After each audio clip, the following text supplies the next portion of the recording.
Time now for Idol Chatter, sponsored by La Roses. The final contestants perform on American Idol, but not before one is sent home. Channel 99.9, Stephen Lewis joins us this morning. Stephen, let's just call it the man show today, huh? What do you think? My plan finally worked. I figured if I just told him the wrong time once.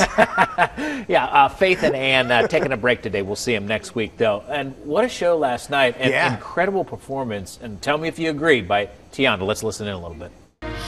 Not really sure how to feel about it. It's something in the way you move.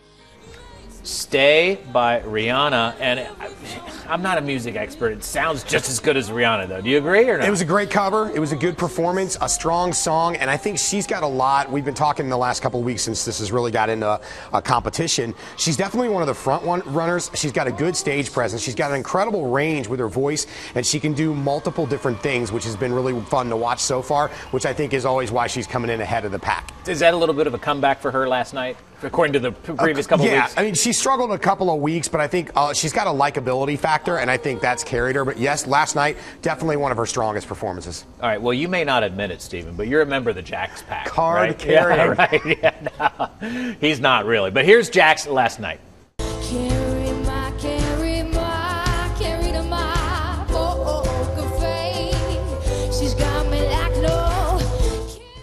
If you can't recognize that song, which I could not, it's Lady Gaga's Poker Face. And the point of this, though, was to do a radio-style song. So did that hit the mark? No, not even close. Okay. They had to do top 100 songs on the Billboard charts. Whatever year, they could pick whatever they wanted. Make it sound like the radio version, sort of, right? Okay. I mean, it was essentially karaoke cover night for the most part. What she did, what I don't like about Jax is about 5 years ahead of where she should be. I'm all for making something your own, but you're not there yet. You were singing karaoke a month ago. You cannot change a song that much and put your own spin on it like that. I think she went too artistic with it. I think she took away from what the song was, and I think it hurt her vocal, and I think it gave people another reason not to like her. We'll see how long that act lasts, because she did survive. We'll get to the person that didn't in a second, though. Rayvon, this is a cover of an Adele song, right? Right. Here you go.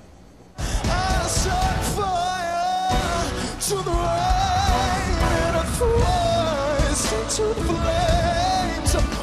Set fire to the rain. He's got a good voice. I don't know about that version. What do you think? It's always tough when you're a guy and you're singing a female song. It's just, I mean, it works better the opposite. Like a girl can easily take a guy song and do something with it. When you flip that, it makes it challenging. I'm struggling with the fact that Rayvon's even been in the bottom two the last couple of weeks. I think he's got a lot of talent. I think he's got a lot of charisma, and I think he has something. I don't necessarily know if he's on par with like Clark or somebody like that, but I definitely think he's one of the stronger singers in the competition, and I'm not sure he's deserved that bottom two spot for the last couple of weeks. All right, well, he was in the bottom two along with Qassim, and Qassim did Hey Ya. Here it is. Don't try to fight the feeling, 'cause the thought alone is killing me right now.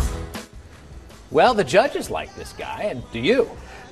You know what? They used the coveted save before the competition even really started on this guy, and we all said that it was a mistake. He was going to be right back in just a couple of weeks, and sure enough, here we are a couple of weeks later, and he's right back. I think he's got a lot of stage presence, but I think people aren't sure what to take him of. I think he comes across a little too arrogant and a little too aggressive for the average Idol viewer, and I think that's what's hurt him in the end, and I'm not surprised at all that he went home. I'm actually surprised it took him a couple of weeks longer than what we originally thought.